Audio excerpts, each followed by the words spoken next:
नमस्कार दोस्तों, आप सभी का स्वागत है मेरे YouTube channel the IGA show में। और मार्च का महीना चल रहा है, हर एक के दिमाग में इन्वेस्टमेंट्स, टैक्स कैसे बचाया जा सकता है, टैक्स बचाने के क्या क्या तरीके हो सकते हैं। तो उसकी जानकारी के लिए आज मैंने अपने स्टूडियो में इंडिया के जाने माने CA रवि जौहरी जी को इनवाइट किया है। थैंक यू रवि विनीश जी, जी। आपका बहुत बहुत स्वागत है और धन्यवाद, आपने मेरा आमंत्रण स्वीकार किया। थैंक यू विनीश भाई, बहुत बहुत धन्यवाद आपका, आपने मुझे अपने चैनल पे इनवाइट किया, उसके लिए बहुत बहुत थैंक यू आपका। और हमारे पास सैलरी अब डिसबर्स लगभग लोगों की हो रही है। मार्च में हर कोई इन्वेस्टमेंट करना चाहता है, इन्वेस्टमेंट में टैक्स कैलकुलेशन हो चलती हैं। तो टैक्स बचाने के लिए सबसे पहले सर आपसे है कि क्वेश्चन पूछना चाहूँगा मैं कि कौन कौन सी डिडक्शंस ऐसी हैं जो कोई भी इंडिविजुअल क्लेम कर सकता है। विनीश जी, वैसे तो बहुत सारे डिडक्शंस अवेलेबल हैं, बट एक जनरल, एक लेमैन के लिए, एक आम आदमी के लिए जो डिडक्शंस हमारे पास अवेलेबल हैं, उसमें 80C से लेकर के 80U तक की डिडक्शंस दी हुई हैं। उसके अलावा सैलरीड एम्प्लॉय अगर हैं तो सैलरीड के लिए आपके पास स्टैंडर्ड डिडक्शन के अलावा बहुत सारे ऐसे डिडक्शंस भी हैं, एग्जेम्पशंस भी हैं आपके अलाउंसेस में, जो आप क्लेम कर सकते हैं। बाकी चैप्टर 6 से हमारे पास दिया हुआ है, जिसमें 80C से लेकर के 80U तक के सारे डिडक्शंस मेंशन किए हुए हैं। चलिए शुरुआत करते हैं, एक एक करके हर डायरेक्शन को हम लोग बारीकी से सोचेंगे, समझेंगे और उसके बारे में चर्चा करेंगे। ज़रूर। 80C ये हर एक के जवान पे रटा रहता है। 80C मतलब 1.5 लाख रुपए। तो 80C क्या है सर? विनीश भाई, 80C एक इनकम टैक्स का सेक्शन है जिसमें बहुत सारे ऐसे इन्वेस्टमेंट्स बता रखे हैं गवर्नमेंट ने कि अगर आप उन इन्वेस्टमेंट्स को करते हो, उस इन्वेस्टमेंट में पैसा लगाते हो अपना करंट फाइनेंशियल ईयर में, तो उसके एवज में आपको एक डिडक्शंस मिलती हैं जो अलाउड हैं, जिसमें बहुत सारे नाम आते हैं। सबसे पहला तो LIC ही इंसान के दिमाग में क्लिक करता है 80C आते ही, बट उसके अलावा भी सुकन्या समृद्धि है, जिस पे लोगों का ध्यान नहीं है, गवर्नमेंट स्कीम है। इस साल लोगों के लिए मतलब था पीछे से भी, लोग उसको कभी ध्यान नहीं रख पाते थे, लेकिन जो स्टैम्प पेपर्स के एक्सपेंसेस आपके होते हैं, कोई भी रजिस्ट्री से रिलेटेड, तो उसका भी आप क्लेम कर सकते हो।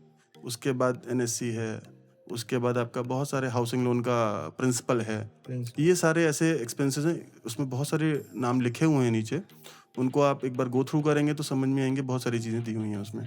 मतलब 80C में मोटा मोटा देखा जाए LIC, PPF public provident fund, जी NSC राष्ट्रीय बचत पत्र, जी KVP किसान विकास पत्र, आपके बच्चों की 2 बच्चों के ट्यूशन फीस आप पे करते हैं। ट्यूशन फीस का मतलब है स्कूल की फीस। अब उसमें वहाँ पर क्या है, एक मिनट रुकूंगा विनीश भाई, बहुत सारे पेरेंट्स क्या करते हैं कि ट्यूशन फीस के अलावा जो अदर चार्जेस हैं डिफरेंट डिफरेंट नेम्स के, उन सबको as a tuition fee, as a school fees claim कर लेते हैं, बट वो गलत है। आपको सिर्फ ट्यूशन फीस वाला पोर्शन जो है, सिर्फ वही क्लेम करना है। ट्यूशन फीस हो गई, स्टैम्प पेपर बताया अगर हमने कोई परचेज करे, बहुत इंपॉर्टेंट होता है, ज़्यादातर लोगों को इसकी जानकारी नहीं होती है। स्टैम्प पेपर भी हम अगर परचेज ड्यूरिंग द ईयर कर रहे हैं तो हम उसको भी 80C में क्लेम कर सकते हैं। जी और बच्चों की स्कूल की फ़ीस हमने उसमें कवर कर ली। PPF, EPF, GIS group insurance scheme अगर कोई आपकी है, तो ये सारी की सारी डिडक्शंस हम 80C में ले सकते हैं, जिसकी लिमिट 1.5 लाख रुपए की होती है। 80C के अलावा सर एक सेक्शन है 80D, जिसे हम मेडिकल इंश्योरेंस भी कहते हैं। इसमें क्या प्रोविजंस हैं इसके? विनीश भाई, इसमें ये प्रोविज़न दिए हुए हैं कि अगर कोई भी आदमी अपने फैमिली के लिए या अपने पेरेंट्स के लिए हेल्थ की सिक्योरिटी को देखते हुए हेल्थ इंश्योरेंस लेता है, तो अगर वो सेल्फ फैमिली के लिए ले रहा है और सीनियर सिटीजन नहीं है, तो वहाँ 25,000 रुपये की रिबेट है। अगर सीनियर सिटीजन है वो खुद, तो 30,000 की रिबेट है। और अगर पेरेंट्स के लिए लेता है तो एडिशनली उसे 30,000 की डिडक्शन मिलेगी। मतलब 25 + 25 या 25 + 30? 25 + 30। 25 + 30 यानी 55,000 का अगर आप कोई भी मेडिकल इंश्योरेंस का प्रीमियम अपने परिवार का या अपने पेरेंट्स के फैमिली के लिए ले रहे हैं, तो आपको पूरी की पूरी डिडक्शंस 80D में मिल जाएगी, जो 80C के अलावा है। इसके अलावा इसमें अगर आप अपने पेरेंट्स का या फैमिली का मेडिकल ट्रीटमेंट कराते हैं और उसका पेमेंट भी आप बाई चेक करते हैं, तो उस पर भी आपको डिडक्शन मिल जाएगी। अगर आपने हेल्थ इंश्योरेंस पॉलिसी नहीं भी ली है, even then you can claim deduction under section 80D। उसकी कोई अमाउंट की लिमिट है सर क्या? शायद चेक करना पड़ेगा, 40,000 रुपये लिमिट शायद मुझे याद आ रही है उसकी। अच्छा, मतलब अगर कोई मेडिकल इंश्योरेंस नहीं भी है आपका, मेडिकल ट्रीटमेंट आप कराते हैं, तो उसकी भी डिडक्शंस बिल्कुल आप रिबेट ले सकते हैं। अगर कोई मेडिकल एक्सपेंसेस होते हैं किसी की ज़रूरत पे, तो 80DD सेक्शन कुछ प्रोवाइड करता है। वो 80DD सेक्शन क्या कहता है सर? सर 80DD जो है वो उन लोगों के लिए है कि अगर आप किसी फिजिकली चैलेंज्ड पर्सन का, या मैं ये कह सकता हूँ डिफरेंटली एबल्ड पर्सन का कोई मेंटेनेंस आप कर रहे हैं, तो उसमें आपको डिडक्शंस मिल जाएगी। इस सिचुएशन में क्या है कि दो केसेस बनाए गए हैं, मतलब normal disability and severe disability. Normal disability आपकी तब है अगर आप 40% डिसेबल हैं, और 80% डिसेबल होने पे सीवियर डिसेबिलिटी का बेनिफिट आपको मिलता है। नॉर्मल डिसेबिलिटी में 75,000 की रिबेट है। इसमें कोई खर्चा, कोई चीज़ आपको प्रूव नहीं करती, स्ट्रेट अवे 75,000 की डिडक्शंस आपको मिलेंगी। और सीवियर डिसेबिलिटी के केस में 1,25,000 रुपये, 1.25 लाख रुपए की डिडक्शन स्ट्रेट फॉरवर्ड आपको मिलेगी। बट इसके लिए आपके पास CMO का सर्टिफिकेट होना चाहिए। बिल्कुल। और सर 80DD का कवर कर लिया हमने। 80E आता है कि अगर आपके परिवार का बच्चा कोई पढ़ाई के लिए गया है और उसने उसके ऊपर कोई लोन ले रखा है, तो उसके बारे में 80E क्या कहता है सर? विनीश भाई, ये जो 80E का सेक्शन इंट्रोड्यूस हुआ था, एजुकेशन को प्रमोट करने के लिए हुआ था। एजुकेशन की कॉस्ट आप देख रहे हैं डे बाय डे बढ़ती ही जा रही है, और आज की डेट में अगर अच्छी एजुकेशन लेना जा रहा है व्यक्ति, तो ज़रूरी नहीं है हर व्यक्ति अपने पास से उसको फंड कर पाए। बैंक लोन की रिक्वायरमेंट उसमें रहती है। तो एजुकेशन लोन में जो इंटरेस्ट वाला कंपोनेंट है, इंटरेस्ट वाले कंपोनेंट की डिडक्शन आपको मिल जाती है। मतलब रीपेमेंट या क्रेडिट का, वो रीपेमेंट का जो भी होगा उसका क्लेम हम नहीं ले सकते। प्रिंसिपल का कोई कंपोनेंट का डिडक्शन नहीं है, इंटरेस्ट कंपोनेंट की डिडक्शन आपको मिल जाएगी। हम ले सकते हैं, बिल्कुल ठीक। ओके, बात भी क्लियर हो गई 80E वाली। इसके बाद एक सेक्शन आता है 80G, जो बात करता है डोनेशन की। डोनेशन भी अलग अलग तरीके से होती है। डोनेशन कैसे सर हम कर सकते हैं, कौन से प्रोविजंस हैं जहाँ पे हम डोनेशन दे सकते हैं? विनीश भाई, इसमें क्या है कि 80G है वो डोनेशन बेस्ड डोनेशन का सेक्शन है। डोनेशन के सेक्शन को अगर मैं बात करूं तो 4 कैटेगरीज में हम डिवाइड कर सकते हैं। 2 कैटेगरी हैं जहां पर विदाउट रिस्ट्रिक्शन है। विदाउट रिस्ट्रिक्शन मीन्स वहां कोई कैपिंग नहीं है, ठीक है। और एक सेक्शन है जहां पर कैपिंग है। कैपिंग मीन्स कि आप अपनी एडजस्टेड ग्रॉस टोटल इनकम का 10% से ज़्यादा डोनेट नहीं कर सकते, या यूं कह लीजिए कर सकते हैं बट एलिजिबिलिटी नहीं आएगी। डिडक्शन सिर्फ आपको 10% की ही मिलेगी। अब इन 2 कंपोनेंट्स के बीच में भी, 2 चीज़ों के बीच में भी फिर वाइफर्केशन है। फिर वाइफर्केशन ये है कि अगर जो पहला कंपोनेंट है जहाँ विदाउट रिस्ट्रिक्शन है, वहाँ 2 तरह के फंड्स हैं। एक वो फंड्स हैं जिसमें आपको 100% डिडक्शन मिल जाती है, जैसे अभी कोविड में हमारा PM केयर्स फंड बना था। उसके अलावा कुछ फंड्स ऐसे हैं जहाँ पर आपको 50% डिडक्शन मिलती है of the amount paid. For example, अगर आपने कहीं 1 लाख रुपए दिए हैं तो 50% आपको एज अ रिबेट अलाउ हो जाएगा।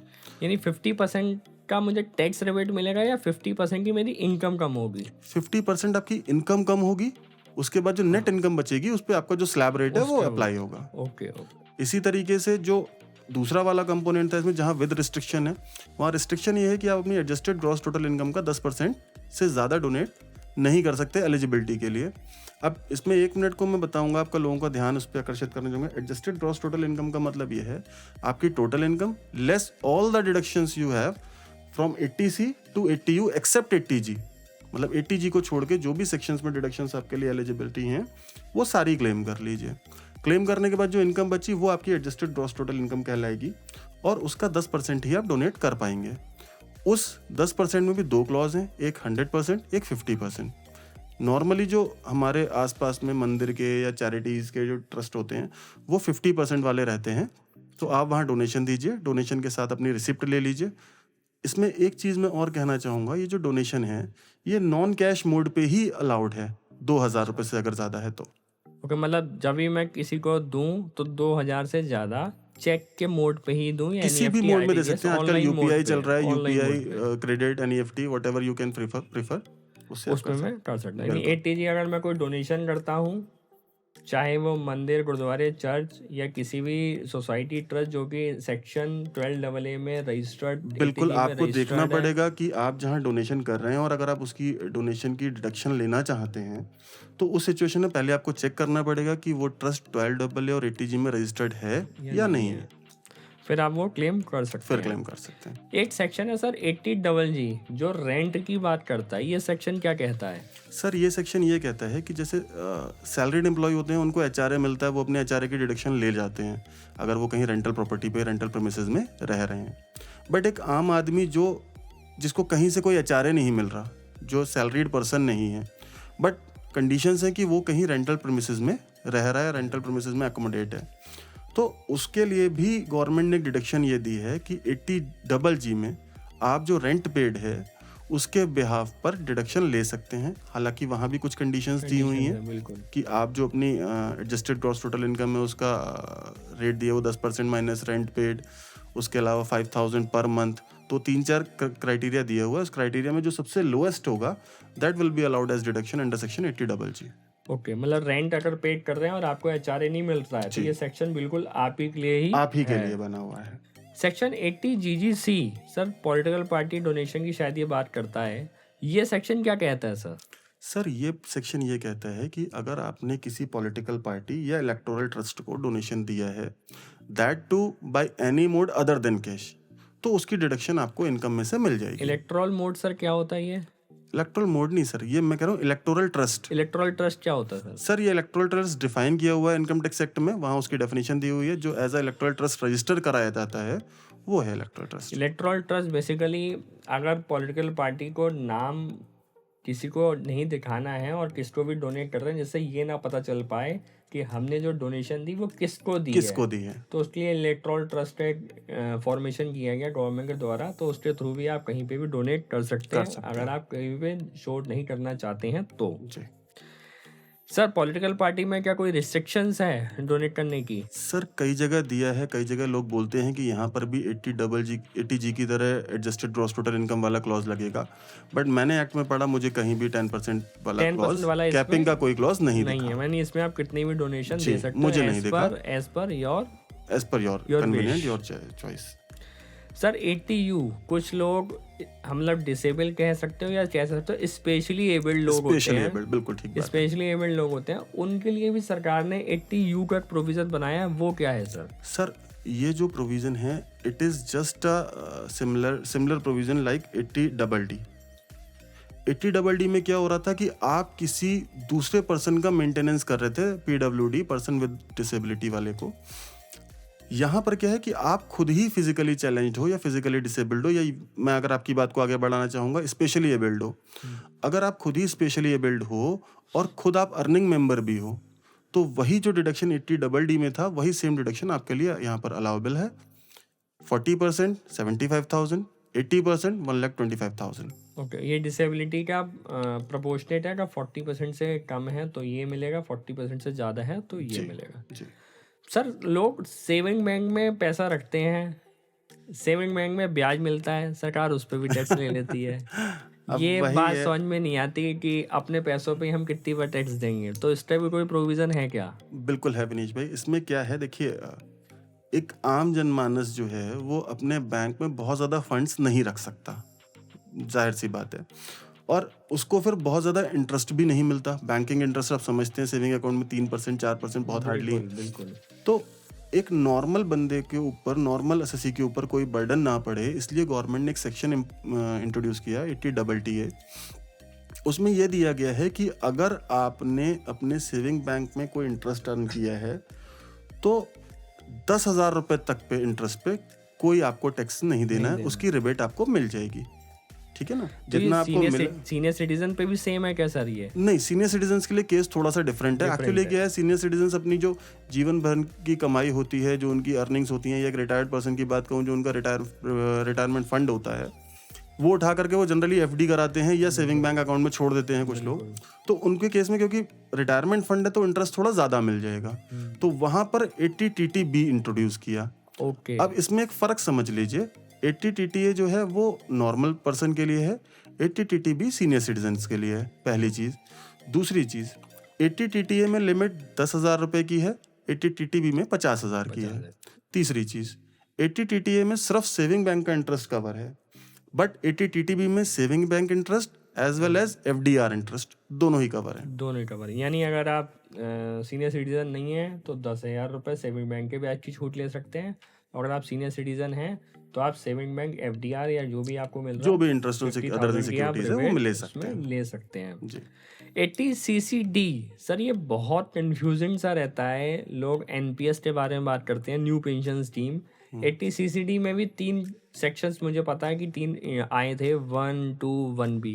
ये क्या है क्लियर, मतलब 1 to 1 डिस्कस करें तो हमें पता चले, लोगों को भी हम बता पाए कि एक्चुअली है क्या ये।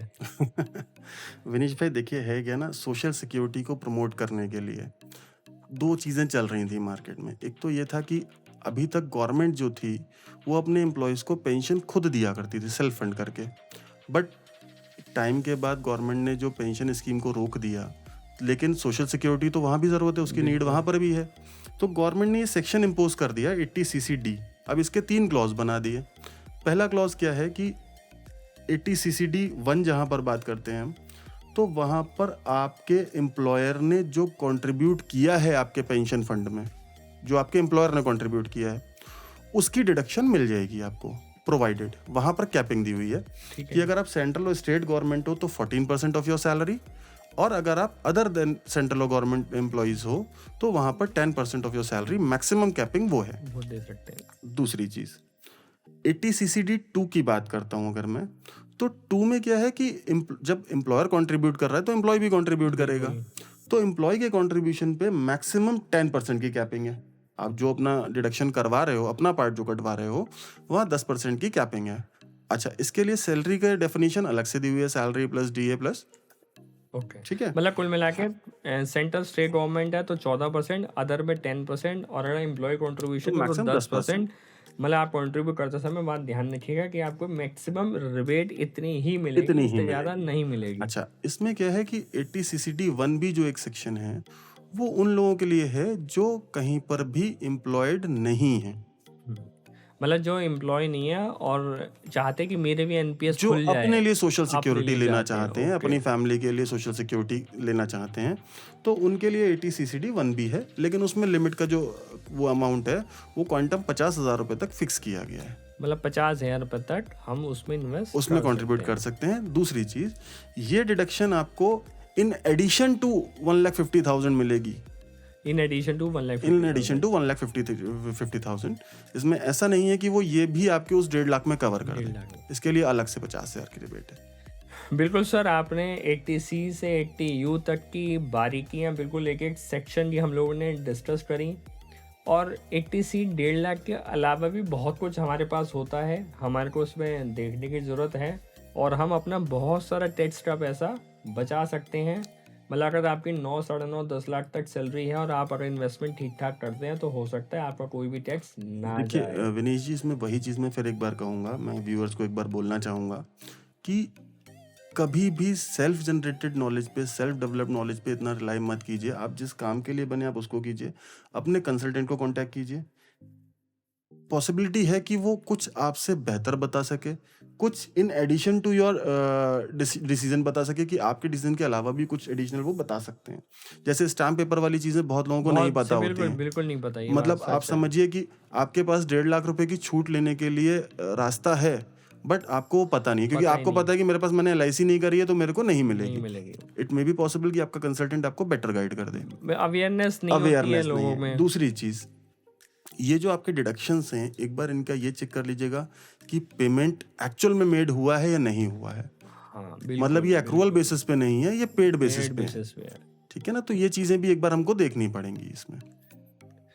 बिल्कुल, अब सर ने एक एक सेक्शन के बारे में बारीकी से बताया, और मैं उम्मीद करता हूँ आप लोग को ज़रूर इससे ज्ञानवर्धन हुआ होगा, और आप इस वीडियो को देखने के बाद अपना टैक्स ज़रूर बचा लेंगे।